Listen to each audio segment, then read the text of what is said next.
சொல்லுங்க, என்னோடு சேர்ந்து சொல்லுங்க, கர்த்தர் நல்லவர், அவர் கிருபை இன்றும் உள்ளது. கர்த்தர் ரொம்ப ரொம்ப ரொம்ப ரொம்ப ரொம்ப நல்லவர், அவர் கிருபை இன்றும் உள்ளது. அவர் வல்லமை உள்ளவர், அவர் பராக்கிரமசாலி, அவர் பயங்கரமானவர், கிரகிக்க முடியாத அற்புதங்களை செய்கிறவர், புத்தி கெட்டாத அற்புதங்களை செய்கிறவர், பேதைகளை ஞானியாக்குற கர்த்தர், சின்னவனை ஆயிரமாக்குற கர்த்தர், சிறியவனை பலத்த ஜாதியாக்குற கர்த்தர். நான் உம் வேதத்தை வாசிக்கும் போதெல்லாம் நீரின் கண்களை திறந்தரும். நான் உம் வேதத்தை தியானிக்கும் போதெல்லாம் நீரின் கண்களை திறந்தரும். நான் உம் வேதத்தை வாசிக்கும் போதெல்லாம் நீரின் கண்களை திறந்தரும். நான் உம் வேதத்தை தியானிக்கும் போதெல்லாம் நீரின் கண்களை திறந்தரும். சத்தியத்தையும் அறிவீர்கள், சத்தியம் உங்களை விடுதலையாக்கும். தேவனே சத்தியம், உம்முடைய வார்த்தையே சத்தியம். அது எங்கள் வாழ்க்கைக்கு உணவாய், போதுமானதாய், நித்தியத்துக்கும் போதுமானதாய் உம்முடைய வார்த்தை, வார்த்தையாகிய தேவனே எங்களோடு நீர் பேசும். உம்முடைய வார்த்தையின் வல்லமை இயேசுவின் நாமத்தில் நாங்கள் கட்டவிழ்த்து விடுகிறோம். இயேசுவின் நாமத்தில் பிதாவே, ஹல்லேலூயா. இன்னைக்கு ஆண்டவர் எபிரேயர் புஸ்தகத்திலிருந்து நம்மோடு பேசுகிறார். எபிரேயர் புஸ்தகம் 3ஆம் அதிகாரம், எபிரேயர் புஸ்தகம் 3ஆம் அதிகாரம் 18, 19 எடுத்து வாசிப்பீர்களானால் 2 காரியங்களை குறித்து சொல்லுகிறார். பின்னும் என்னுடைய இளைப்பாறுதலில் பிரவேசிப்பதில்லை என்று, என்னுடைய இளைப்பாறுதலில் பிரவேசிப்பது இல்லை என்று அவர் யாரை குறித்து ஆணையிட்டார்? அவர் யாரை குறித்து ஆணையிட்டார்? கீழ்ப்படியாதவர்களை குறித்தல்லவா? ஆதலால் அவிசுவாசத்தினாலே அவர்கள் அதில் பிரவேசிக்க கூடாமற் போனார்கள் என்று பார்க்கிறோம். 2 காரியங்களை பவுல் அப்போஸ்தலன் எபிரேயர் நிருபங்களுக்கு எழுதுகிறார். 2 காரியங்களை. 1, கீழ்ப்படியாதவர்களை குறித்து. அந்த இளைப்பாறுதலுக்குள்ள என்ன செய்ய முடியாதான்? பிரவேசிப்பதில்லை. பரலோக ராஜ்யத்துக்குள்ளே, அந்த இளைப்பாறுதலுக்குள்ளே அவர்கள் நுழைய முடியாது.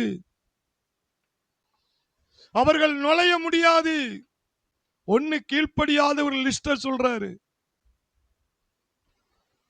இன்னொன்னு என்ன சொல்றாருன்னா, அவருடைய அவிசுவாசத்தினாலே அவர்கள் அதில் பிரவேசிக்க கூடாமற் போனார்கள் என்று பார்க்கிறோம். அதுக்குள்ளே, அந்த இளைப்பாறுதலுக்குள்ளே பிரவேசிக்க கூடாமற் போனார்கள் என்று பார்க்கிறோம். 2 காரியங்களை பவுல் வலியுறுத்துகிறார். இந்த 2 கொடிய பாவங்கள், இந்த 2 கொடிய பாவங்கள்.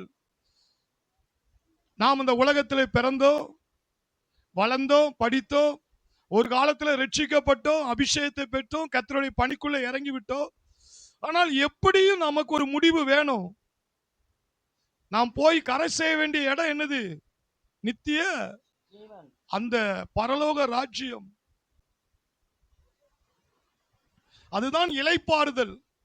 2 ஆவிக்குரிய அர்த்தம். இந்த பூமியிலே ஃபைனலா நீ ஆசீர்வாதத்தை என்ன செய்யணும்?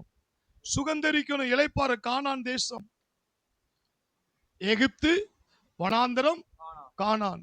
சொல்லுங்க, எகிப்து, வனாந்தரம், கானான்.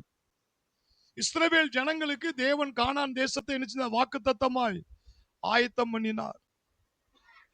ஆவிக்குரிய அர்த்தமாக நமக்கு கானான் என்னது? பரலோகம். பரம எருசலமே, பரலோகம் விட்டு இறங்குதே, அழகான மணவாட்டியா அழகாக ஜொலிக்கிறது. பரம எருசலமே, பரலோகம் விட்டு இறங்குதே அழகான மனவாட்டியா அழகாக ஜொலித்திடுவே ஆமென் அல்லேலூயா ஆமென் அல்லேலூயா ஆமென் அல்லேலூயா ஆமென் அல்லேலூயா ஓ பரம எருசலேமே பரலோகம் விட்டு இறங்குதே அழகான மனவாட்டியா அழகாக ஜொலிக்கிறது ஓ ஆமென் அல்லேலூயா ஓ ஆமென் அல்லேலூயா ஆமென் அல்லேலூயா ஆமென் அல்லேலூயா ஓ ஆமென் அல்லேலூயா ஓ ஆமென் அல்லேலூயா ஆமென் அல்லேலூயா ஆமென் அல்லேலூயா. நல்லா கவனிங்க, அந்த சத்தியம் நான் எது சொல்றேன்னா அவர் அப்படியே கொண்டு வந்திருக்காரு, செய்திய பாட்டாவே கொண்டு வந்திருக்கிறாரு. அப்படின்னா கர்த்தர் ஏன் அப்படி சில நேரங்களில் சொல்றேன்னா, எனக்கு ஆண்டவர் பேசுறது கரெக்டா ஆண்டவர் நடத்துறாரு, பரிசுத்த ஆவியானவர் என்ன கரெக்டா நடத்துறாரு. போன வாரமும் அவருடைய பாட்டுல ஏதோ ஒண்ணு டச் ஆச்சு. நான் அப்படி சொன்னேன், நீங்க பாடல்ல ஏற்றுறது எனக்கு செய்திக்கு ஆண்டவர் கொடுத்தது கரெக்டா இருக்கு, எனக்கே விசுவாசம் தூண்டுது. அதே மாதிரி இந்த வாரம் இன்று இன்று இன்று பண்ணாரு, எனக்கு ஆச்சரியத்தை உண்டாக்கியது. அது அவரு மத்ததெல்லாம் அப்படி சாணா பண்ணுவாரு, அந்த இன்றுங்கிறத திரும்ப திரும்ப கொண்டு வராரு. இப்ப இதுல எபிரேயர் 18:19 என்ன சொல்றாருன்னா, ஃபர்ஸ்ட் என்ன சொல்றாருன்னா, அந்த இளைப்பாறுதலுக்குள்ள கீழ்ப்படியாதனால அவர்கள் பிரவேசிக்க முடியாம போச்சாம். 19 சொல்றாரு, அவருடைய அவிசுவாசத்தினால் அதில் பிரவேசிக்க கூடாமல் போனார்கள் என்று பார்க்கிறோம். அப்ப அந்த அவிசுவாசம் பொல்லாத ஒரு ஆவி. இது நீ பிறந்து வளர்ந்து கடைசியில நீ நரகத்துல போகக்கூடிய அளவுக்கு கொண்டு போயிடக்கூடாது. ஏன்னா அந்த அவிசுவாசம் இருந்தா நீ தேவனுடைய வார்த்தையில நிக்க முடியாது. இந்த அவிசுவாசத்தை நீ ஜெயிக்கணும். அந்த அவிசுவாசம் உடையவர்கள் தேவனுடைய இளைப்பாறுதலுக்குள்ள பிரவேசிக்க முடியாதுன்னே சொல்லிட்டாரு. அவன் தேவனுடைய வார்த்தையை நம்ப மாட்டான், இன்னும் நம்ம கீழ்ப்படிய மாட்டான். நீ எவ்வளவுதான் சொல்லுங்க, சரி சரின்னு சொல்லுவான், கேட்கவே மாட்டான். அவங்களுக்குன்னு ஒரு கொள்கை இருக்கும், அதை கேட்க மாட்டாங்க. ஏன்னா கீழ்ப்படியாதனால் அந்த ஆசீர்வாதத்துக்குள்ள நுழைய முடியலையா, தேவனுடைய ராஜ்யத்துக்குள்ள. அடுத்தது அவிசுவாசத்தினாலே அந்த ராஜ்யத்துக்குள்ள என்ன செய்ய முடியல, பிரவேசிக்க முடியல. இப்ப அதே சப்ஜெக்ட் எபிரேயர் 3ஆம் அதிகாரத்துக்கே வாங்க. அவர் டேட்பிரர் பாடின பாட்டுக்கே நம்ம வருவோம். எபிரேயர் 3:7-8 வாசிங்க. ஆகையால் அவர் சங்கீதக்காரன் சொன்னீங்களே, எபிரேயர்னு சொல்லி பாடுங்க. ஆகையால் பரிசுத்த ஆவியானவர் சொல்லுகிறபடியே, இது மனுஷன் சொல்லல, பரிசுத்த ஆவியானவர் சொல்லுகிறபடியே, இன்று அவருடைய சத்தத்தை கேட்பீர்களாகில். இன்று கை தட்டுவோம், இன்று இன்று இன்று இன்று அவருடைய சத்தத்தை கேட்பீர்களாகில், அவருடைய சத்தத்தை கேட்பீர்களாகில். வனாந்தரத்திலே கோபம் ஊட்டின போதும், இன்று அவருடைய சத்தத்தை கேட்கலன்னா அவரை கோபப்படுத்துறீங்க. உங்களை உண்டாக்குன தேவன், உங்களுக்காக சிலுவையில ரத்தம் சிந்தின தேவன், உங்களுக்காக மரித்த தேவன், உங்களுக்காக உயிரோடு உங்கள் மத்தியிலே விளாவுகிற, உங்களுக்குள்ளே வாழுகிற தேவனை நீங்கள் கோபமூட்டுகிறீர்களா? வனாந்தரத்திலே கோபம் ஊட்டின போதும், சோதனை நாளிலும் நடந்தது போல, உங்கள் இருதயங்களை கடினப்படுத்தாதிருங்கள். உங்கள் இருதயங்களை என்ன செய்யாதீர்கள், கடினப்படுத்தாதீர்கள். உங்கள் இருதயங்களை கடினப்படுத்தாதீர்கள். இது கீழ்ப்படியாமையினால சொல்றாரு. இந்த இன்றுங்கிற வார்த்தைய இந்த எபிரேயர் புஸ்தகத்திலே 3 தடவை சொல்றாரு. 7:8 சொல்றாரா, அடுத்து 15 எடுத்து வாசித்து பாருங்க. இன்று அவருடைய சத்தத்தை கேட்பீர்களாகில். இன்றுக்கு ஒரு கையை தட்டுவோம். இன்று இன்று இன்று இன்று அவருடைய சத்தத்தை கேட்பீர்களாகில் அவருடைய சத்தத்தை கேட்பீர்களாயில் கோபமூட்டுதலில் நடந்தது போல கோபம் மூட்டினது நடந்தது போல உங்கள் இருதயங்களை கடினப்படுத்தாதிருங்கள் என்று சொல்லி இருக்கிறதே. உங்கள் இருதயத்தை கடினப்படுத்தாது என்று சொல்லி இருக்கிறது. 18. பின்னும் என்னுடைய இளைப்பாறுதலில் பிரவேசிப்பது இல்லை என்று ம், அவர் யாரை குறித்து ஆணையிட்டார்? ம், கீழ்ப்படியாதவர்களை குறித்து அல்லவா? ம். 3 தடவை சொல்றாரா?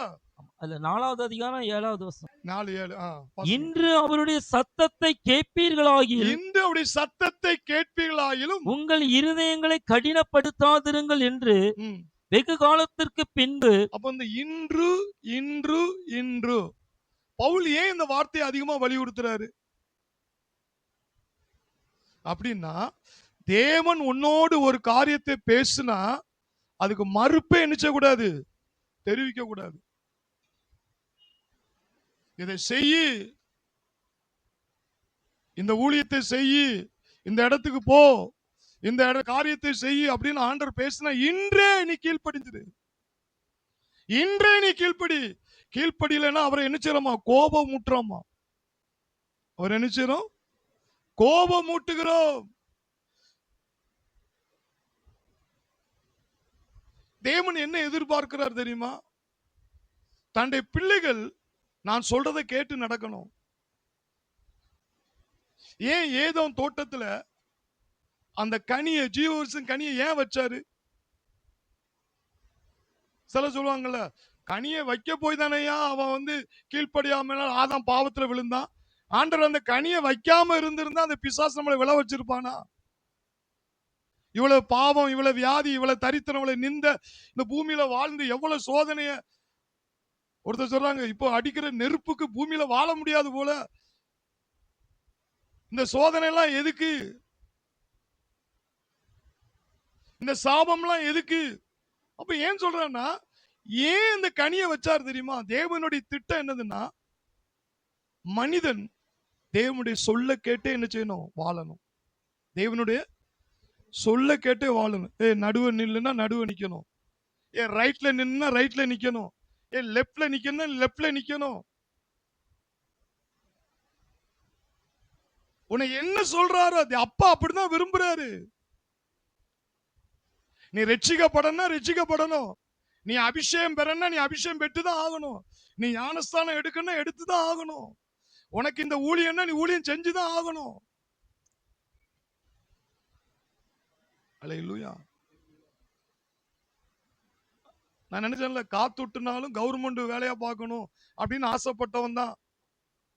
ஆண்டவர் சொல்லிட்டாரு, இந்த கவர்மெண்ட் இல்லடா, பரலோக கவர்மெண்ட்டுக்கே நீ ஊழியம் செய்யிட்டாரு. அப்ப அவன் ஆண்டவர் என்ன சொல்றாருன்னா, அதை யோசித்தான் வச்சுக்கிறீங்களா? நான் யோசிச்சனாலதான் அடி மேல அடி விழுந்தது. அடி மேல அடி.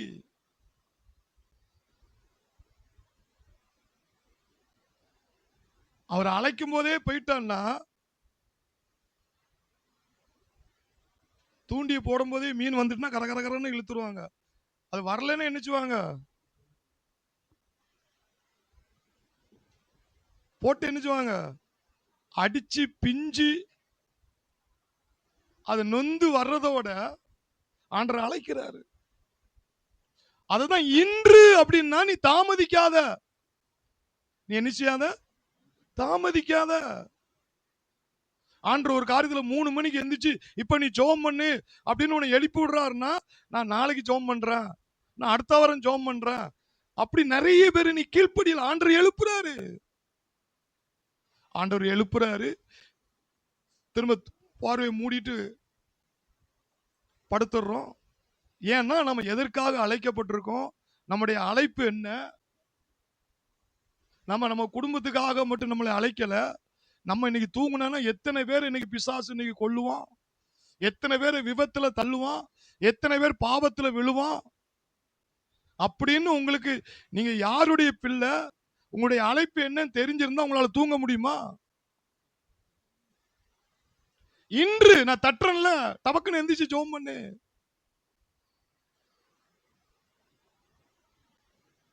தூக்கம் வரலையா, இன்னும் கூட ஒரு செம்பு தண்ணியை குடிச்சிட்டு படுப்போம், அப்பதான் தூக்கம் வரும். ஆண்டவர் சொல்றாரு, எதுக்குப்பா காலைதோறும் உன்னை ஏன் தட்டி எழுப்புறேன்? நான் உனக்கு கற்றுக் கொடுக்கிறேன் என்ன நடக்க போகுது, தேசத்துல என்ன நடக்க போகுது, வருங்காலங்களில் என்ன நடக்க போகுது, சபை எப்படி காப்பாற்ற முடியும், இனி தேசம் எப்படி போகும், இனி எப்படி உலகம் அழிவை நோக்கி போகும், நீ எப்படி உன் குடும்பத்தை நீ காப்பாற்றணும், எப்படி உன் பிள்ளைகளை நீ காப்பாற்றணும், உன் ஜீவியத்தை எப்படி காப்பாற்றணும், என்ன ஆவி உன்னை விரட்டிட்டு அலையுது, இன்று அவருடைய சத்தத்தை நீ கேட்பாயானால். ஒரு முறை ஆண்டவர் சொன்னாரு, இன்னைக்கு நேரத்தில் நான் ப்ரேயர் பண்ணிட்டு இருக்கும் போது ஆண்டவர் சொன்னாரு, பாம்பேக்கு உடனடியா போ, பாம்பேக்கு உடனடியா போ. எனக்கு எந்த அழைப்பும் வரல, ஒன்னும் வரல. உடனடியா போனா எப்படி போவ, எங்க போவ? குட் ஃப்ரைடேக்கு 2 நாளைக்கு முன்னாடி தான் நான் ப்ரேயர் பண்ணிக்கிட்டு இருக்கேன். ஆண்டவர் பேசுறாரு, உடனடியா போ. என்னடா உடனடியா பாம்பேக்கு போனா, பாம்பேல என்ன நடக்கு என்னமே தெரியாது, திடீர்னு போச்சுறாரு, எப்படி போறதுன்னு. அன்னைக்கு சாயந்தரம் பேசியிருக்கிறாரு, நைட் எனக்கு ஃபோன் கால் வருது. ஃபர்ஸ்ட் நீங்க யோசிக்கவே வேண்டாம், ட்ரெயின் ஏறலாம் வர வேண்டாம், நீங்க ஃபிளைட் டிக்கெட் போடுங்க, நீங்க ஃபிளைட்ல வாங்க, மற்றதெல்லாம் பார்த்துக்கிறேன் அப்படின்னு சொல்லி யோசிச்சுட்டே இருக்கேன். ஒரு நாளும் குட் ஃப்ரைடே ஈஸ்டருக்குலாம் நான் வந்து வெளியே போனதே கிடையாது. ஆவியானவர் சொல்லிட்டாரு, இன்று என் சத்தத்தை கேட்பாயானால். போனேன். முதல் நாள் மீட்டிங் நடந்தது, ஓரளவுக்கு கிரியைகள் நடந்துச்சு. 2ஆம் நாள் மீட்டிங்ல கிரியை நடந்துச்சு. ஆனாலும் தேவன் சொன்னது நடக்கலையே அப்படின்னு எனக்கு 3ஆம் நாள் ஞாயிற்றுக்கிழமை யோசிச்சுக்கிட்டே இருக்கேன். என்ன செய்தியை கொடுக்க, எதுக்காக என்ன போச்சுனீங்க, உடனடியா போச்சுனீங்க, இங்க ஒரு மாற்றமும் நடந்த மாதிரி தெரியலையே. 3ஆம் நாள் மீட்டிங்ல தான் ஊழிய அழைப்பை பத்தி 5 திருக்காயங்கள், அப்போஸ்தலன், தீர்க்கதரிசி, போதகர், மேய்ப்பர்,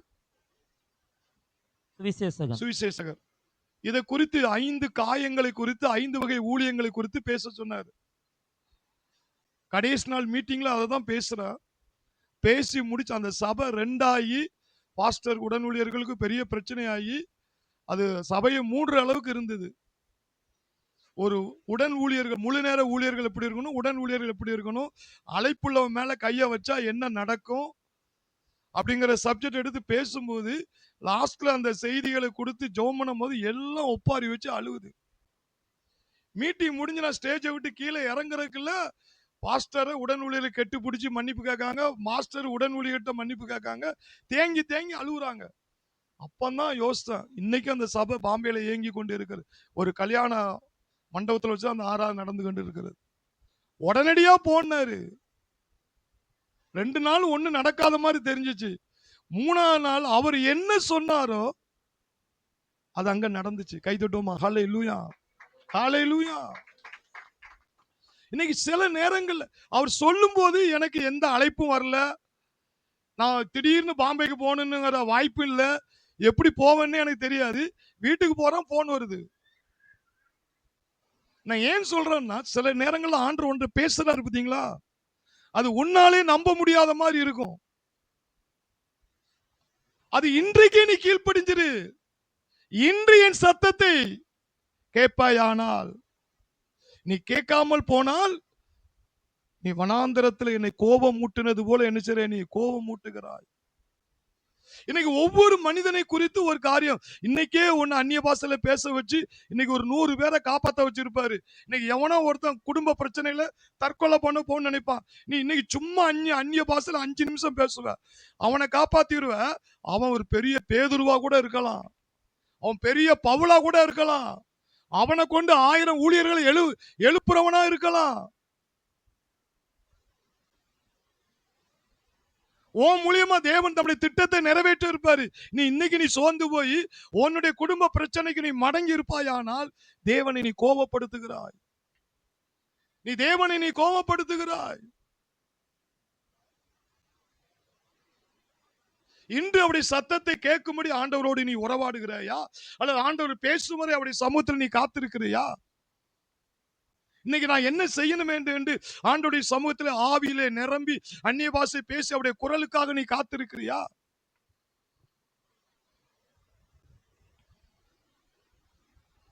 ஒரு முறை பாம்பேக்கு போறதுக்கு நான் டிக்கெட் எடுத்துட்டேன். ஆண்டவர் சொல்ற டிக்கெட்டை கேன்சல் பண்ணு போவாதேங்கிறாரு. ஆண்டவரே டிக்கெட்டை கேன்சல் பண்ணா எவ்வளவு போவோம் அப்படின்னு பார்க்கும்போது முக்காவாசி போயிரும். கேன்சல் பண்ணு அப்படின்னாரு. அந்த வாரம் ஆராதனையில தான் ரோஸ்லின் ஆவியில நிரம்பி அந்நிய பாசையில் அவ பின்னாடி இருந்து குதிச்சுக்கிட்டு இருக்கா. அன்னைக்கு டெஸ்ட் பண்ணும்போது தான் அவ கன்சியாகி ஆயனி உற்பத்தியான ஒரு அற்புதம், ஒரு பெரிய அற்புதம். அப்ப எதுக்காக ஆண்டவர் நம்மகிட்ட அவர் என்ன சொல்றாரு, இன்றைக்கு என்ன சொல்றாரு அதை செய். இந்த ஆளை போய் பாரு, இந்த ஆளை போய் பேசு, இந்த காரியத்தை செய் அப்படின்னு ஆண்டவர் சொல்றாரா? உடனடியா நினைச்சு நீ கீழ்ப்படி. நீ கீழ்ப்படியாதனாலதான் ஆவியானவரை கோபப்படுத்துகிறார்கள். அல்லேலூயா. ஆபிரகாமை பார்த்து ஆண்டவர் சொல்றாரு, நான் காண்பிக்கும் தேசத்துக்கு, கானான் தேசத்துக்கு போங்கிறார். ஆண்டவர் சொல்லிட்டாரும் போயிட வேண்டியதானே. ஆண்டவர் ஆதியாகமம் 12:7 இருந்து வாசிங்கன்னா இருக்கும். ஆண்டவர் போ சொல்லிட்டார். கர்த்தர் ஆபிரகாமுக்கு தரிசனமாகி, கர்த்தர் ஆபிரகாமுக்கு உன் தரிசனமாகி, சந்ததிக்கு இந்த தேசத்தை கொடுப்பேன் என்றார். இந்த சந்ததிக்கு தேசத்தை கொடுப்பேன் என்றார். அப்பொழுது அவன் தனக்கு தரிசனமான கர்த்தருக்கு அங்கே ஒரு பலிபீடத்தை கட்டினான். பின்பு அவன் அவ்விடமிட்டு பெயர்ந்து பெத்தேலுக்கு கிழக்கே இருக்கும் மலைக்கு போய், பெத்தேல் தனக்கு மேற்காகவும் ஆயி கிழக்காகவும் இருக்க கூடாரம் போட்டு அங்கே கர்த்தருக்கு ஒரு பலிபீடத்தை கட்டி கர்த்தருடைய நாமத்தை தொழுது கொண்டான். அதன் பின் ஆபிரகாம் புறப்பட்டு தெற்கே பிரயாணம் பண்ணி கொண்டு போனான். அத்தேசத்திலே பஞ்சம் உண்டாயிற்று. என்ன உண்டாயிற்று? பஞ்சம். கர்த்தர் சொன்ன இடத்துல கொஞ்சம் சின்ன ப்ராப்ளம். எல்லாம் சொல்லுங்க, ஜனங்களை கர்த்தர் சொன்னா அங்க பிரச்சனையே வராதுன்னு நினைச்சுக்கிட்டு இருக்காங்க. கர்த்தர் யோசேப்பை ஆட்டு மண்டை போல நடத்தினாராம். யோசேப்புக்கு குழியில போய் விழுந்தான். யோசேப்புக்கு சிறையில போனா. யோசேப்புக்கு போர்த்திபா வீட்டுக்கு வேலைக்காரனா போனா. ஏன் தேவன் ஒவ்வொரு இடத்துலயும் ஒவ்வொரு காலத்திலயும் ஒவ்வொரு இடத்துல அவனை வச்சு அவனை டிரான்ஸ்ஃபர் பண்ணிக்கிட்டே தான் இருக்கிறாரு. நிரந்தரமா வைக்கல. ஏன்னா அவன் ஒவ்வொரு இடத்துக்கு போகும்போது ஒவ்வொரு ஆவிக்குரிய அனுபவத்தை கற்றுக்கொள்றான். யோசேப்பு ஒரு ஆடு மேய்க்கிற ஒரு அனுபவம் உள்ளவனா இருந்தாலும் எதிர்காலத்தில் அவன் ராஜா மாதிரி ஆளணும். அப்போ அரண்மனையின் அனுபவம் அவனுக்கு கிடைக்கணும். அதனாலதான் போர்த்திபா வீட்டுக்குள்ள வேலைக்காரனா போறான். சில பேரை சில இடத்துல ஆண்டவர் உன்னை வைக்கிறதுக்கு ஒரு நோக்கம் என்ன தெரியுமா? அங்க போய் அங்க ஒரு அனுபவத்தை படிச்சுக்கிறீங்க, இன்னொரு இடத்துல போய் இன்னொரு அனுபவத்தை படிச்சிருப்பீங்க. உங்களுக்கு நிரந்தரமா அனுபவம் இல்ல, ஒரு நிரந்தரமான ஒரு உயர்வுக்கு கொண்டு போனா பல அனுபவங்கள்ல கர்த்தர் போய் சொல்லுவாரு. நீ சொல்ற இடமெல்லாம் போ. கைத்தட்டும். சொல்ற இடமெல்லாம் போங்க. எதுக்கியா கொஞ்ச காலம் இங்க போனாரு, இங்க கட் பண்ணி அங்க கொண்டு போயிட்டாரு, அங்க கட் பண்ணி இங்க கொண்டு போறாரு. அவர் எதுக்கு கொண்டு போறாருன்னு அவர்கிட்ட கேள்வி கேட்க முடியாதுங்க. அவர் நிக்க சொன்னா நெல்லு, ஓட சொன்னா ஓடு, இங்கிட்டு நவலாதன்னா நவலாத, அங்கிட்டு நவலாத. கொஞ்ச காலம் நான் ஹார்பர்ல ஷிப்பிங் கம்பெனில வேலை பார்க்கும்போது நான் வெளியே வரணும், வெளியெல்லாம் வர முடியாது. இங்க நீ கனி கொடுக்கணும், இங்க ஆத்ம ஆதாயம் பண்ணணும். செவுத்த முட்டி அழுவேன், வெளியே கொண்டு போங்கப்பா, ஆர்பரே வாழ்க்கையா இருக்கு அப்படின்னு. ஆனா கடைசியில ஒரு காலம் வந்துச்சு, வெளியே கொண்டு வந்தாரு. ஆனா அந்த ஆர்பருக்குள்ளதான் எனக்கு நிறைய பேரை சந்திக்க முடியாத வாய்ப்பை கொடுத்தாரு. இன்னைக்கு அவங்க எல்லாம் ஆர்பர் நேரி, புன்னக்காயல், அந்த உடங்குடி பக்கத்துல இன்னைக்கு பாஸ்டரா இருக்காங்க. ஆர்பர்ல வழி நடத்தப்பட்ட அவங்க எல்லாம். ஏன் சொல்றேன்னா, எதுக்கு போ சொன்னாரு நமக்கு தேவனுக்கு தான் தெரியும். அவர் போ சொல்றாரா, நீ போ. அவர் போச்சோட இடத்துல உனக்கு ஏசி இருக்கும், உனக்கு எல்லாம் இருக்குங்கலாம் கிடையாது. அது வரும். ஆனா அவர் எங்க போச்சுறாரு? கானானுக்கு போச்சொல்றாரு. அங்க கொஞ்சம் பஞ்சம் வந்தவன ரிட்டர்ன் எங்க வரான் பாருங்க. ஆபிரகாம் எகிப்து தேசத்திலே தங்கும்படி அவ்விடத்திற்கு போனான். போச்சோன இடத்துக்கு போக வேண்டியதானே? அங்க என்ன வந்துட்டு? பஞ்சம். உடனே ரிட்டர்ன் எங்க வந்துட்டான்? எகிப்துக்கு. நீங்க கீழே வாசிச்சு பாத்தீங்கன்னா, அதனாலதான் ஆபிரகாம் விசுவாசத்தின் தந்தையா இருக்கிறவன் போய் சொல்றான் பாருங்க. பொண்டாட்டிட்டே சொல்றான், ஐயா பார்வோன் உன் மேல நீ ரொம்ப அழகா இருக்க, ரொம்ப கலரா இருக்க, ஃபேரா இருக்க, அதனால ராஜா உன்னை கண்ணை போட்டுட்டு கடைசியில உன்னை கொத்த பாப்பான். அதனால நீ என்னுடைய சகோதரி மனைவி என்று என்ன செய்யாத, சொல்லாதே. நீ என்னது? என்னுடைய சகோதரி என்று சொல்லு. ஏன்னா கர்த்தருடைய திட்டத்தை அவர் சொன்ன இடத்துக்கு போகாதனால இவன் வந்து விசுவாசத்துல தடுமாறுறான், ஒரு பொய் சொல்லக்கூடிய ஒரு மனிதனா மாறுறான். சோதனைக்கு மேல சோதனை வருது. அடுத்து என்னன்னா இவன் அந்த பிரச்சனை வந்தனால கர்த்தர் அவன் வீட்டை பார்வோனையும் அவனுடைய வீட்டை என்ன செஞ்சாராம்? வாதிக்கிறார். வாதிக்கிறாராம். கடைசியில் அவனுக்கு உண்மை தெரிய போய் உன்னுடைய மனைவி என்று சகோதரி என்று ஏன்பா பொய் சொன்ன? எதுக்கப்பா பொய்ய சொன்ன? கடைசியில் எங்க வீட்டிலையும் பிரச்சனை வெடிக்குது, எங்களுக்கு வாதம் ஸ்டார்ட் ஆயிட்டு. எல்லாரும் பக்கத்தை பார்த்து சொல்லுங்க, கர்த்தர் சொன்ன இடத்த கர்த்தர் சொன்னத செய்யலைன்னா எல்லாம் இருக்கும், ஆனா வாதம் ஸ்டார்ட் ஆயிரும். வாதம் ஸ்டார்ட் ஆயிரும். அவர் என்ன சொல்றாரு அதை மட்டும் செய்.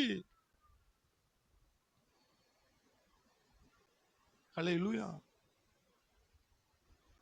நீங்க நிறைய பேருக்கு ஆண்டவர் ஒரு ஊழியத்தை சொல்லியிருப்பாரு, அல்லது ஒரு ஏதாவது ஒரு காரியத்தை சொல்லியிருப்பாருன்னா அதுல உயிரே போனாலும், எத்தனை இடறுகள் வந்தாலும் எதுவும் என்னை அசைப்பதில்லை. எத்தனை இடர்கள் வந்தாலும் எதுவும் என்னை அசைப்பதில்லை. மகிழ்வுடன் தொடர்ந்து ஓடுகிறேன், மகிழ்வுடன் தொடர்ந்து ஓடுகிறேன். மனநிறைவோடு பணி செய்வேன், ஓ மனநிறைவோடு பணி செய்வேன். ஓ உமக்காகத்தானே ஐயா நான் உயிர் வாழ்கிறேன் ஐயா, உமக்காகத்தானே ஐயா நான் உயிர் வாழ்கிறேன் ஐயா. இந்த உடலும் உள்ளமெல்லாம் அன்பர் உமக்காகத்தானே ஐயா, இந்த உடலும் உள்ளமெல்லாம் அன்பர் உமக்காகத்தானே ஐயா, இந்த உடலும் உள்ளமெல்லாம் அன்பர் உமக்காகத்தானே ஐயா. ஆண்டவர் சொன்ன இடத்துக்கு நீ போற வச்சுக்க, அங்க பிரச்சனை வரும், வராதுன்னு சொல்லல. அவர் சொன்ன இடத்துக்கு போய் பிரச்சனை வருதுன்னா அந்த பிரச்சனையை தீர்க்க அவரே விடையா இருப்பார். கைதட்டும். அவரே விடையா இருப்பார், அவரே துணையா இருப்பார், அவரே அடைக்கலமா இருப்பார், அவரே கேடமா இருப்பார். என்ன சொன்னது அவர் தானே. நீங்க சொன்னீங்கப்பா, நான் அதை விட்டு நவள மாட்டேன். அப்போ அவர் சொன்ன இடத்துல பஞ்சம் வரதான் செய்யுது. பஞ்சத்தை போக்க அவருக்கு தெரியாதா? உலகத்தை படைச்சவருக்கு. ஆபிரகாம் திரும்பி எங்க எகிப்துல வந்துட்டான். அங்கதான் பிரச்சனைக்கு மேல பிரச்சனை வந்துகிட்டே இருக்கு. நீங்க நிறைய பேருக்கு பிரச்சனையை இவங்களாவே வர வைத்துக் கொள்ளுகிறார்கள். ஆண்டவர் உனக்கு என்ன, எனக்கெல்லாம் அதுல தெளிவா இருக்கிறார். அந்த ஊழியத்தை எப்படி செய்யணும், அந்த டீச்சிங் மினிஸ்ட்ரி எப்படி பண்ணணும், அது எப்படி நீ அதை பத்தி கவலைப்படாத. அந்த நாள் வரும் வரை உனக்கு கஷ்டமா இருக்கும். அது சில காலம் போனதுக்கு அப்புறம் அதற்கு கொர்நேலியுக்களை எழுப்புவேன், பல பேரை நான் எழுப்புவேன். முதல் வர உனக்கு இப்ப நான் பயிற்சி கொடுத்துக்கிட்டு இருக்கேன். ஒரு குறிப்பிட்ட காலம் வரும் பொழுது அதை எப்படி கொண்டு போவேன், எப்படி அமைப்பேன் அப்படிங்கிற தெளிவா இருக்கிறனால அதுல எத்தனை ப்ராப்ளம் வந்தாலும் சரி, எவ்வளவு லட்சம் தேவைகள் வந்தாலும் சரி, என் அப்பா சொன்னார்னா அதை செய்வார். கை தட்டும். சொன்னதை செய்வார். ஹல்லேலூயா. ஏன்னா இன்று அப்படி சத்தத்தை கேட்பாயானால் அந்த இளைப்பாறுதலுக்குள்ள என்ன செய்வாய்? பிரவேசிப்பாய். ரெண்டு காரியம். ஒண்ணு கீழ்ப்படிதல் சொல்றாரு, அவர் என்ன சொல்றாரோ அதைத்தான் நீ செய்யணும், வேற செய்யாத. செஞ்சா நீயாவே பிரச்சனையை இழுத்துக்கிற. ரெண்டாவது சொல்றாரு, அவருடைய அவிசுவாசத்தினாலே தான். இப்பதான் முக்கியமான சப்ஜெக்டுக்கு போறோம். அவிசுவாசத்தினாலே தான். அப்ப என்னது? விசுவாசித்தாதான் அந்த இளைப்பாறுதலுக்குள்ளே போக முடியும். விசுவாசம் என்றால் என்னங்கிறத இந்த எபிரேயர் 3ஆம் அதிகாரத்துல அவர் திரும்ப என்ன சொல்றாருன்னா, 3:1 எடுத்து வாசிங்க. இப்படி இருக்க இப்படி இருக்க பரம அழைப்புக்கு பங்குள்ளவர்களாகிய பரிசுத்த சகோதரரே, பரம அழைப்புக்கு பங்குள்ளவர்களாகிய பரிசுத்த சகோதரரே, பரிசுத்த சகோதரரே, நாம் அறிக்கை பண்ணுகிற அப்போஸ்தலரும் நாம் அறிக்கை பண்ணுகிற அப்போஸ்தலரும் பிரதான ஆசாரியனுமாய் இருக்கிற பிரதான ஆசாரியமாய் இருக்கிற கிறிஸ்து இயேசுவை கவனித்து பாருங்கள். கிறிஸ்து இயேசுவை கவனித்து பாருங்கள். இந்த இடத்துல 2-3 காரியங்களை பார்க்க போறோம். அறிக்கை ஒரு வல்லமையான ஒரு விசுவாசம். இப்ப நீங்க என்னட்ட கேட்கலாம், நீங்க டங்ஸுக்கு முக்கியத்துவம் கொடுப்பீங்களா, துதி ஆராதனைக்கு முக்கியத்துவம் கொடுப்பீங்களா, எதுக்கு முக்கியத்துவம் கொடுப்பீங்களான்னு கேட்டானா நான் விசுவாச அறிக்கைக்கு தான் ரொம்ப முக்கியத்துவம் கொடுப்பேன். அப்ப நீங்க டங்ஸ் பேச பண்ணீங்களா, டங்ஸுக்கு அந்நிய பாஷைக்கு முக்கியத்துவம் கொடுத்தாலும் துதி ஆராதனைக்கு முக்கியத்துவம் கொடுத்தாலும் என்னால விசுவாச அறிக்கை பண்ண முடியல வச்சுக்கிறீங்களா, என்ன பிரசங்கமே பண்ண முடியாது. சில நேரங்களில் ரத்தம், மரணம், உயிர்த்தெழுதல், சிங்காசனம் இதுவே அறிக்கைகளை போய் உள்ள அந்நிய பாஷைக்குள்ள வந்துடும். ஆனா எல்லாம் பண்ணுவேன், அந்நிய பாஷை, துதி, ஆராதனை எல்லாம் பண்ணுவேன். அறிக்கை பண்ணலைன்னா எனக்கு ஜீவனே இல்லாத மாதிரி இருக்கும், செத்த கூடு மாதிரி தான் இருக்கும். ஏன் அறிக்கையில மட்டும் ஒரு தனி பவர், அதை நான் ஸ்ரீலங்கால நான் பார்த்திருக்கிறேன். 3 நாள் கன்வென்ஷன் மீட்டிங்ல, கடைசி நாள் கன்வென்ஷன் மீட்டிங்ல எனக்கு ஜெபம் பண்றதுக்கு நேரம் இல்ல. 20 நிமிஷமோ 25 அரை மணி நேரத்துக்குள்ளதான் இருக்கும் டைம். ஏன்னா ஒவ்வொரு இடமா என்ன கார்ல வச்சு கூட்டு போய்கிட்டு இருக்காங்க. நீர்கொழும்பு, வத்தலை, கொச்சிக்கடை, அப்படி ஒவ்வொரு இடமா கூட்டு போறாங்க. ஒவ்வொரு சர்ச்சுக்கு ஒரு டைம் போட்டு கடைசியில முடிச்சுட்டு நான் கன்வென்ஷன் மீட்டிங் போனோம். எனக்கு அந்நிய பாஷை பேசி பண்ணனா ஒரு தைரியம் வரும். அன்னைக்கு அந்நிய பாஷை பேசுறதுக்கோ பைபிள் நேரம் கிடைக்கல. டக்கு டக்கு டக்கு டக்குன்னு ரத்தத்தை அறிக்கை, அரை மணி நேரம் 5 நிமிஷம் ரத்தத்தை அறிக்கை பண்ண, மரணத்தை அறிக்கை பண்ண, உயிர்த்தெழுத அறிக்கை 20 நிமிஷத்துக்குள்ள என்னை பலப்படுத்துகிற கிறிஸ்துவினாலே, இயேசுவை விசுவாசம், இயேசு காரணம் பெரியார் பண்ணா தேவர்கள் அப்படின்னு முக்கியமான வசனங்களை அறிக்கை பண்ணி ஸ்டேஜுக்கு போயிட்டார். அந்த 2 நாள் நடக்காத அற்புதம் 3ஆம் நாள்ல பாஸ்டர்மார் ஒய்ஃப்லாம் முன் சேர்ல உட்கார்ந்துருக்காங்க. அந்த பிரசனம் டச் பண்ணி கூட விடல. ஜெபம் பண்ணும்போது சேரோட சாஞ்சிட்டாங்க. அந்த பாஸ்டர்மாருக்குள்ள ஒய்ஃபுக்குள்ள இருக்கிற அபிஷேகம் பின்னாடி உள்ளவங்களுக்கு மேல கடந்து போகுது. டம் டம் டம் டம் விழுறாங்க. எனக்கு அந்த மீட்டிங்ல வியப்பா இருக்கு, என்னடா மத்த நாள்லாம் 1 மணி நேரம் ஜெபம் பண்ணி இருக்கிறோம், அப்பெல்லாம் நடக்காது, 20 நிமிஷம் தான் அறிக்கை பண்ணணும். ஆண்டவர் சொன்னாரு, உனக்கு ஒரு ஸ்பெஷல் கிருபை, விசுவாசித்தேன் ஆகையால் பேசினேன், விசுவாசத்தின் ஆவியை பெற்றிருக்கிறபடினால் பேசுகிறேன். உன் மேல ஒரு ஸ்பெஷல் கிருபையே அறிக்கையின் அபிஷேகம், விசுவாசத்தின் ஆவி. அன்னைக்குதான் கண்டுபிடிச்சேன், ஒரு மனிதனுக்குள்ள எது ஸ்பெஷலா ஆண்டவர் வச்சிருக்கிறாருங்கிறத கண்டுபிடி.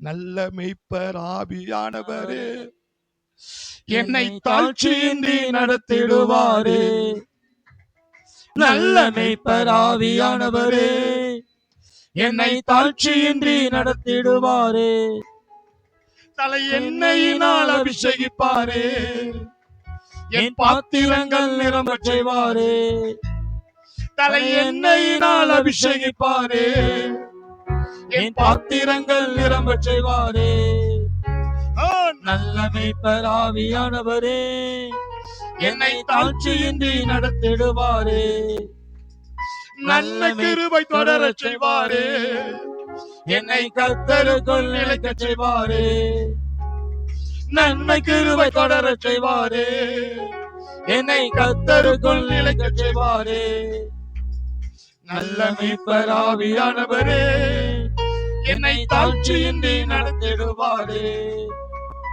நல்ல மெய்ப்பர் ஆவியானவரே என்னை தாழ்ச்சியின்றி நடத்திடுவாரே.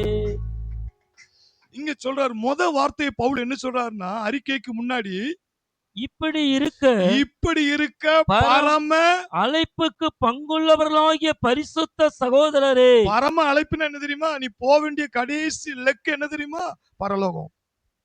அதுக்காக தான் நீ அழைக்கப்பட்டிருக்க. பரம அழைப்புக்கு பங்குள்ளவர்களாகிய பரிசுத்த சகோதரரே. நம்ம எல்லாம் யாரு தெரியுமா? பரிசுத்த சகோதரர் சகோதரிகள். எல்லாம் சொல்லுங்க, பரிசுத்த சகோதரர். அப்ப என்னெல்லாம் எதுக்கு இந்த பவுல் இந்த வார்த்தையை சபை மக்களை எல்லாரும், நம்ம எல்லாம் ஒரே கூட்டம்பா, நம்ம எல்லாம் ஒரே கூட்டம், எல்லாரும் பக்கத்து மேல தோல் மேல கைப்படுங்க, நம்ம எல்லாம் ஒரே கூட்டம், ஒரே ஜாதி, ஒரே கூட்டம், ஒரே ஜாதி. அல்லேலூயா. பரிசுத்த ஜாதி. ஏன்னா நம்ம அவ்வளவு பேரும் ஒரே ரத்தத்தால கழுவப்பட்டிருக்கோம். அதனாலதான் என்ன சொல்றாரு, பரிசுத்த சகோதரரே சகோதரரே, பரிசுத்த சகோதரரே சகோதரரே. ஏன் இந்த வார்த்தையை பவுல் அந்த வார்த்தையை சொல்றாரு? இன்னைக்கு நிறைய பேருக்கு அது சாகலங்க. அது சாகல. வெளியே சொல்லுவாங்க, ஆனா அது சாகல. சிலுவையில சாகடிக்கப்படல. தேவனுடைய பிள்ளைகள் தான். நான் சொல்லுவேன், எங்க வீட்டுல ஆரம்பத்துல எனக்கு எதிர்ப்பே அதுதான். சபை மக்களுக்கு ஒரு பிரச்சனைன்னா உளுந்தடிச்சு ஓடிடுவான், பறந்துருவாயா. எங்க அம்மா அடிக்கடி சொல்லுவாங்க. அப்போ சேஷன் சாரு அவங்களுக்கு ஊர்ல பிரச்சனைன்னா அது எனக்கு பிரச்சனை மாதிரி. அவங்க பிரச்சனை என்ன, ஊர்ல அவரே தைரியமா இருக்க, நீ அம்பா பதறிட்டு கிடக்க. ஊர்க்கூட்டம் போட்டு அவரை வேலையை காலி பண்ணுன்னு நினைக்காங்க. நீ அவரே தைரியமா இருக்கிறாரு, நீ இப்படி டென்ஷன் ஆகிற. முதல்ல உங்க சொந்தத்துல அண்ணன், அந்த அண்ணன், அந்த அக்கா, இந்த அக்கா, தங்கச்சி, இதை கூட உனக்கு முக்கியம் கிடையாது. சபை மக்கள், சபை மக்கள், சபை மக்கள் அப்படி எங்க அம்மாட்ட அடிக்கடி சொல்ல, அப்படி பேசாதீங்க. பரிசுத்த ஆவியானவரை கோவப்படுத்தாதீங்க.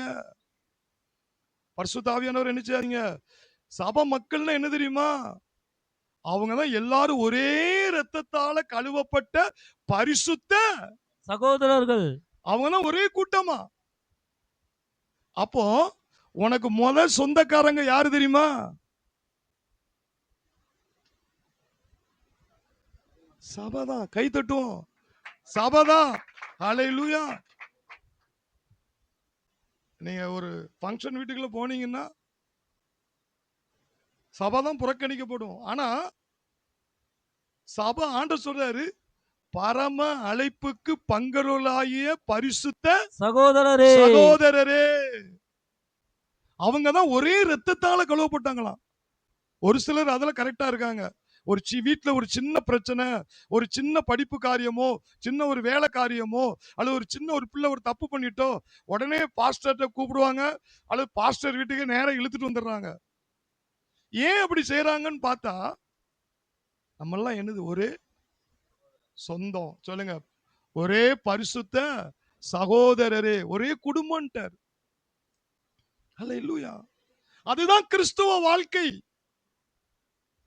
யார் என்ன நினைக்காங்களோ இல்லையோ, இயேசுவுக்கே அந்த சோதனை வந்துச்சு. மரியாள் வந்து தேடி வரும்போது இயேசு பிரசங்கம் பண்றாரு, உங்க அம்மா உங்களை தேடி வந்திருக்காங்க. இயேசு சொல்றாரு, யார் என் தாய், யார் என் தாய்? இதுல உட்கார்ந்து இருக்காங்களே, இவர்களே என் சகோதரரும் தாயும் தாயுமானவர்கள். சகோதரியுமாயிருக்கிறார்கள். ஏன்னா பரலோக கூட்டத்துல இவங்க தான் ஒண்ணா வர போறாங்க.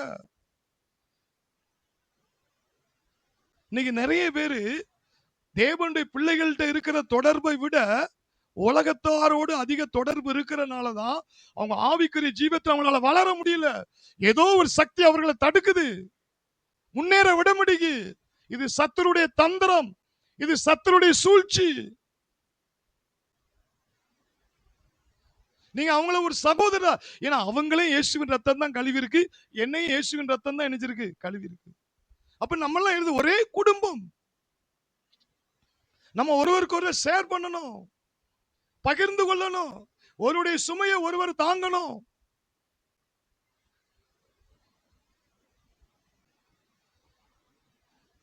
என்னடே சொல்லுவாங்க, என்ன பாஸ்டர் அவங்க சபையோட அவங்கள போட்டு நீங்க சமந்துக்கிட்டு அங்க போய் கூட்டு போயிட்டு அங்க போயிட்டு, எப்பா அவங்க இயேசுவின் ரத்தத்தினால கழுவப்பட்டவங்க. நம்ம இதுக்கு வாராங்களோ வரலையோ அது முக்கியம் இல்ல, இயேசுவின் ரத்தத்தினால் கழுவப்பட்டவங்க. அவங்கள கழுவுன அதே ரத்தம் தான் நம்மளையும் கழுவி இருக்கு.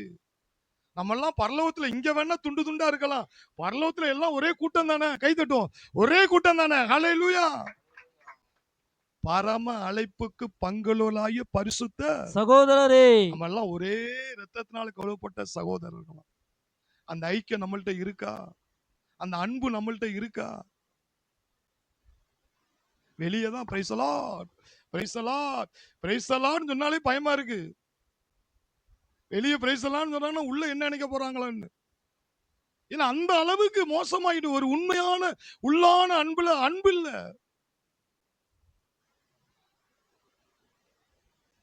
நாம் அப்படிப்பட்ட ஒரு கிறிஸ்தவனா நீ வாழ வேண்டும் என்று ஆண்டவர் விரும்புகிறார். ஒரு உண்மை, கொஞ்சத்தில் உண்மையுள்ளவனை கர்த்தர் அநேகத்தில் ஆசீர்வதிப்பார். எல்லாருக்குள்ளயும் ஒவ்வொருத்தர் ஒவ்வொரு கிருபை ஆண்டவர் வச்சிருக்கிறாரு. எல்லாருக்குள்ளயும் தேவன் கிருபைகளை பகிர்ந்து கொடுக்கிறாரு. எல்லாருக்குள்ளயும் தேவன் வாழ்றாரு. யாரை கொண்டு கர்த்தர் எதையும் செய்ய முடியும்? எபேசியர் 2ஆம் அதிகாரத்துல சீக்கிரமா எபேசியர் 2ஆம் அதிகாரம் 19 இருந்து 22 வரை வாசிங்க.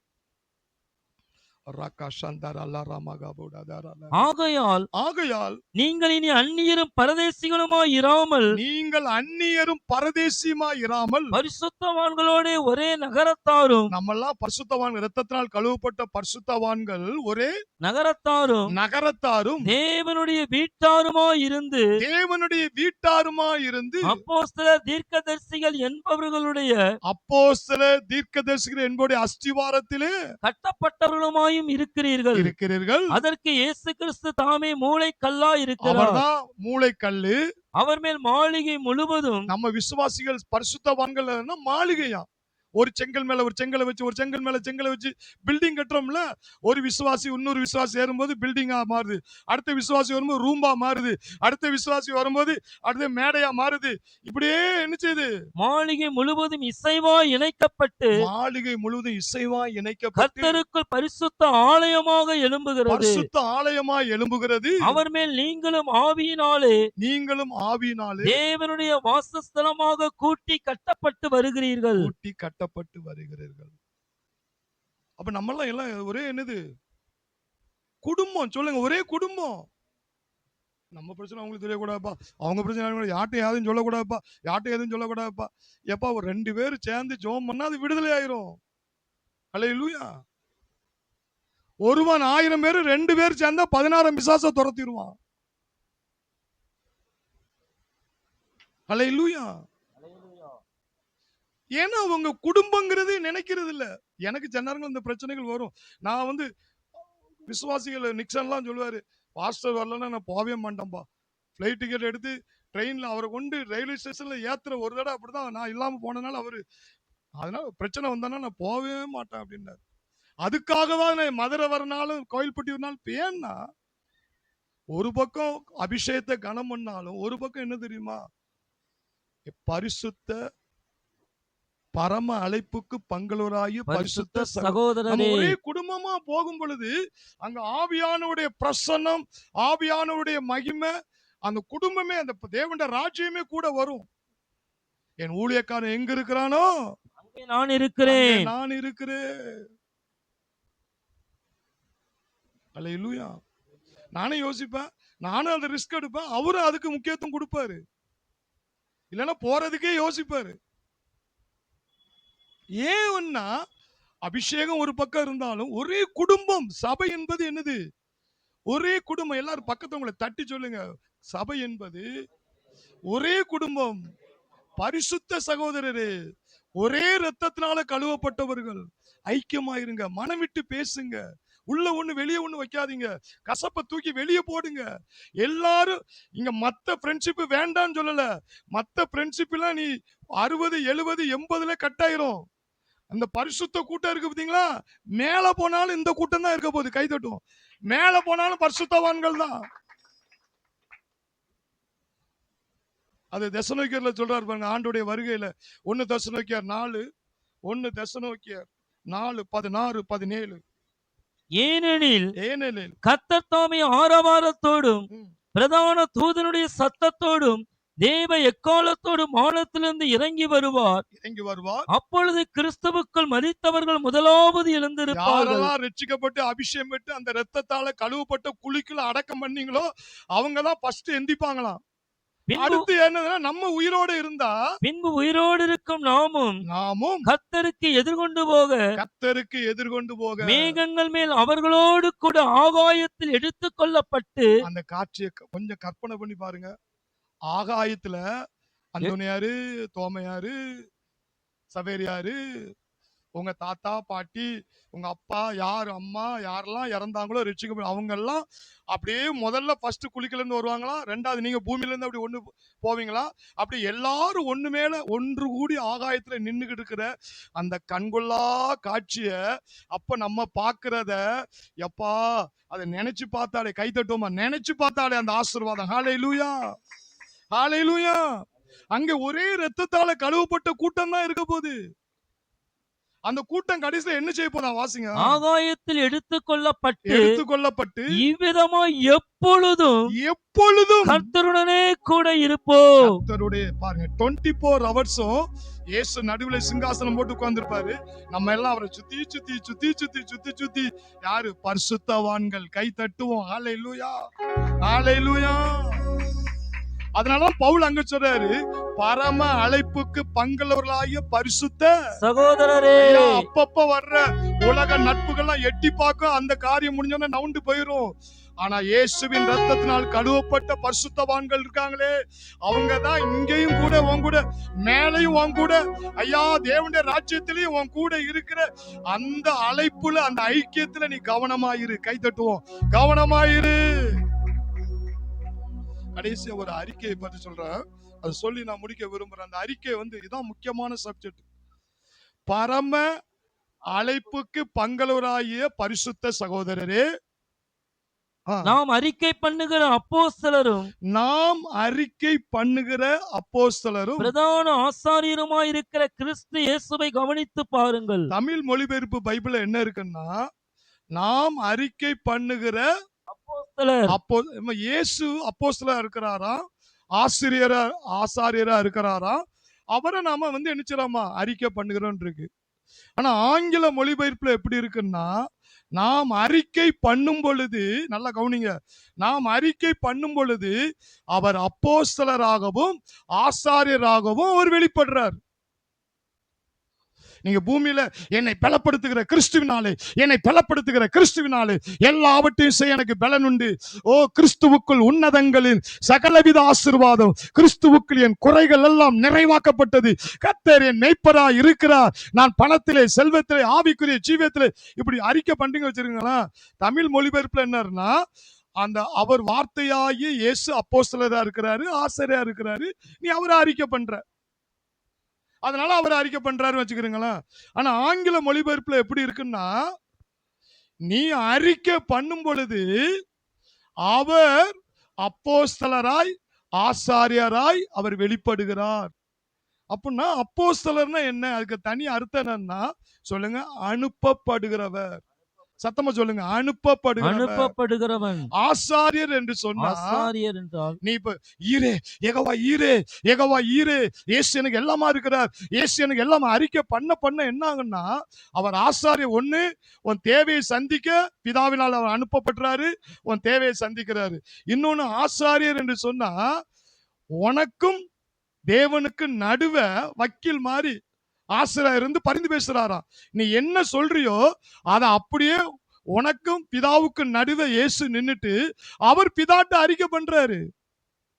அப்ப என்னன்னா, நீ பூமியில அறிக்கை பண்ணுனாதான் அவர் அப்போஸ்தலரா உனக்கு இறங்கி வந்து கிரியை செய்யறாரு. நீ அறிக்கை பண்ணுனாதான் அவர் ஆசாரியராய் உனக்கும் தேவனுக்கும் நடுவே இருந்து அவர் உனக்காக வழக்காடுகிறார், பரிந்து பேசுகிறார். அவரும் பிதாட்ட அறிக்கை பண்ணி அந்த ஆசீர்வாதத்தை உனக்கு வாங்கி தருகிறார். கை தட்டுவோம். ஹல்லேலூயா. நன்மையும் கிருபையும் என்னை தொடரும் ஜீவனுள்ள நாட்கள் எல்லாம். நன்மையும் கிருபையும் என்னை தொடரும் ஜீவனுள்ள நாட்கள் எல்லாம். எனவே களி கூறுவோம், களி கூறுவோம், கர்த்தர் சொன்ன வாக்கு தத்தம் சொல்லி மகிழ்வோம். களி கூறுவோம், களி கூறுவோம், கவலைகள் மறந்து களி கூறுவோம். கைதட்டி பாடி மகிழ்ந்திருப்போம், கர்த்தர் சமூகத்தில் களி கூறுவோம். கைதட்டி பாடி மகிழ்ந்திருப்போம், கர்த்தர் சமூகத்தில் களி கூறுவோம். மொழிபெயர்ப்பு அறிக்கை என்றா ஹோமோ க்ளோஸ் என்ற அந்த எபிரேய வார்த்தை இருக்கு. அதுக்கு அர்த்தம் என்னதுன்னா, ஒரே வார்த்தைய, தேவன் சொன்ன ஒரே வார்த்தைய நீ அதை திரும்ப திரும்ப சொல்லும் பொழுது, சொல்லுங்க, தேவன் சொன்ன ஒரே வார்த்தைய நீ அதை திரும்ப திரும்ப சொல்லும் பொழுது அவர் அப்போஸ்தலராகவும் அவர் ஆசாரியராகவும் வெளிப்படுகிறார். அப்போஸ்தலர் என்னது? இறங்கி வந்து அதை செய்ய போறாராம். இயேசுவின் தலைமுறை சுகமா இருக்கிறேன், இயேசுவின் தலைமுறை சுகமா இருக்கிறேன், இயேசுவின் தலைமுறை சுகமா இருக்கிறேன் அப்படின்னு நீ அறிக்கை பண்ணுனா அவர் அப்போஸ்தலனா இறங்கி வருவாராம். இந்தா பார், நான் அதுக்கு தானே பிதா என்ன அனுப்பியிருக்கிறாரு, வச்சுக்கோ சுகத்தை. நீ என்ன பேசுனியோ அதே வார்த்தைய நான் நிறைவேற்றவே வந்திருக்கிறேன். கை தட்டுவோம். நிறைவேற்றவே வந்திருக்கிறேன். அடுத்தது, இயேசுவே பிரியமானவனே, என் ஆத்துமா வாழ்வது போல எல்லாவற்றும் வாழ்ந்து சுகமாக இருக்கிறேன். வேத வாக்கியங்களை ஏற்றுக்கொண்டவர்கள் தேவர்கள் தேவர்கள் தேவர்கள் என்று நீ அறிக்கை பண்ண, இயேசு உனக்கும் பிதாவுக்கும் நடுவு அப்படி நிக்கிறாரா பரலோகத்துல, அறிக்கை பண்றாரா. ஏன் என் பிள்ளை தேவர்கள், என் பிள்ளை தேவர்கள், என் பிள்ளை தேவர்கள். அவரு அறிக்கை பண்ணி பரிந்து பேசும் பொழுது தேவர்களா மாத்துவாரா மாத்த மாட்டாரா? ஒன்னு இறங்கி செய்வாரு, இன்னொன்னு உனக்காக வழக்காடி அதை அப்படியே செஞ்சு காட்டுவாராம். அதுதான் அறிக்கையின் பவர். கை தட்டுவோம். பவர். ஹல்லேலூயா. என் தேவன் தம்முடைய மகிமை செல்வத்தினால், என் தேவன் தம்முடைய மகிமை செல்வத்தினால் என் குறைகளை கிறிஸ்துவுக்குள் நிறைவாக்கி தந்து விட்டார்.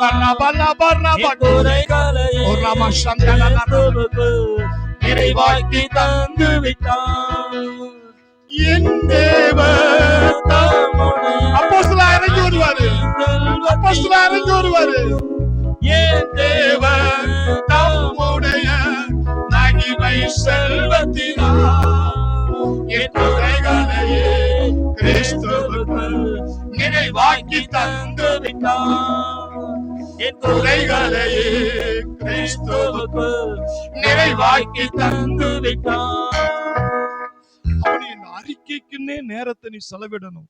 எனக்கு ரோதமாய் உருவாக்கப்படும் எந்த ஒரு ஆயுதம் வாய்க்காது, எனக்கு ரோதமாய் எழும்புற எந்த நாவையும் கர்த்தர் குற்ற கூண்டிலே நிறுத்துவார். இது ஊழியக்காரின் சுதந்திரம் என்னால் உண்டான இருக்கிறது.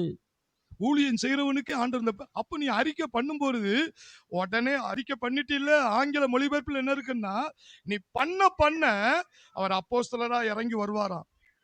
ஏன்னா அப்போஸ்தலர் என்று சொன்னால் அனுப்பப்பட்டவர். நீ பண்ணின அறிக்கையை நிறைவேற்றுவதற்காக இறங்கி வந்திருக்கிறார். அடுத்தது, உனக்காக அவர் வழக்காடுறாரு. அது உனக்கு ஒரு தரிசனத்தை வச்சு நீ அறிக்கை பண்ணிட்டு இருக்க, பிசாசு உன்னை தடுக்கிறான், உன்னை போராடுகிறான். நீ எனக்கு ரோதமா எனக்கு ரோதமா எனக்கு ரோதமா ஏகவானிசு ஏகவானிசு ஏகவானிசு இப்படி பண்ண என்ன ஆகுன்னா, இயேசு உனக்கும் பிதாவுக்கு நடுவே ஒரு ஆசாரியரா இருந்து அவர் பரிந்து பேசுறாரு. அப்போ அவர் சந்திக்காத பிசாசா, எரிகோல அவர் பார்க்காத பிசாசா, உன்னை சந்திக்கிற பிசாச ஏற்கனவே என் ஆண்டவர் சந்திச்சிட்டார். கை தட்டுவோம். ஆண்டவர் ஏற்கனவே சந்திச்சிட்டார். சிலுவையில அவனை சுக்குநூறா நொறுக்கிட்டாரு. அந்த பிசாசை உடைக்கிறதுக்காக அவர் பிதாட்ட உனக்காக வழக்காடி அந்த வெற்றியை வாங்கி தருகிற ஒரு ஆசீர்வாதம் தான் விசுவாச அறிக்கை. கை தட்டுவோம். அறிக்கை அறிக்கை. இது நிறைய பேர் விசுவாச அறிக்கையில ரொம்ப சோடையா இருக்காங்க. அந்த சத்தியத்தை நீ கண்டுபிடிச்சிட்ட, அப்போஸ்தலரா இறங்கி வந்து மிராக்கல் பண்ணணும், அற்புத அடையாள ஊழியத்தை செய்யணும் நினைச்சேன்னா, அந்நிய பாஷை எவ்வளவு முக்கியமோ, துதி ஆராதனை எவ்வளவு முக்கியமோ, பைபிளை வாசித்து தியானித்து அவர் சொன்ன அதே ஒரே வார்த்தையை நீ திரும்ப திரும்ப பண்ணும் பொழுது, நீ அறிக்கை பண்ண அவர் அப்போஸ்தலர்மா இயேசுவை, ஆசாரியர்மா இருக்க இயேசுவை கவனித்து பார். அவர் ஆசாரியராய் வெளிப்படுவாராம். அவர் ஆசாரியராய் வெளிப்படுவாராம். அது மொழிபெயர்ப்புல எப்படி இருக்குன்னா, உனக்கும் தேவனுக்கு நடுவே அவர் வழக்காடுறார், பரிந்து பேசுறார். என் பிள்ளை அறிக்கை பண்ணுது, அதை நான் எடுத்து பிதாவே உங்கள்ட்ட நான் அறிக்கை பண்றேன், ஆசாரியரா அறிக்கை பண்றேன். அப்ப நான் இயேசு அறிக்கை பண்ணுனா அது பிதாட்ட இருந்து வாங்கி பதில் வராம இருக்குமா? இன்னொன்னு, அப்போஸ்தலராய் அனுப்பப்படுகிறார். கண்களை மூடுவோம். ஓ glory to God. நன்றி ஆண்டவரே. இரண்டு காரியங்கள். ஒன்னு கீழ்ப்படியாமை.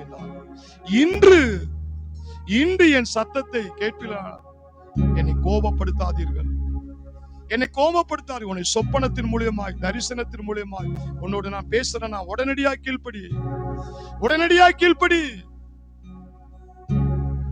உடனடியாக கீழ்ப்படி, உடனே எனக்கு போன வாரம் ஒரு சொப்பனத்தை ஆண்டவர் எனக்கு கொடுத்தார். உடனே நீ ஆவியானவர்கிட்ட இன்னைக்கு பேசின ஆண்டவரே, அதை சாதாரணமா எடுத்துட்டேன். நான் கீழ்ப்படுகிறேன் ஆண்டவரே, நான் கீழ்ப்படுகிறேன் ஆண்டவரே. ஏன்னா அவரை கோபப்படுத்த கூடாது. அப்படியானால் நீங்கள் அந்த இளைப்பாறுதலுக்குள்ள பிரவேசிக்க முடியாதா? அந்த கானான் தேசத்துக்குள்ளே நீ நுழைய முடியாது. தேவனுடைய ராஜ்யத்துக்குள்ளே நுழைய முடியாது. ஆசீர்வாதத்துக்குள்ளே நுழைய முடியாது. இன்னைக்கு ஆண்டவர் உன்னோடு கூட பேசுகிறார்.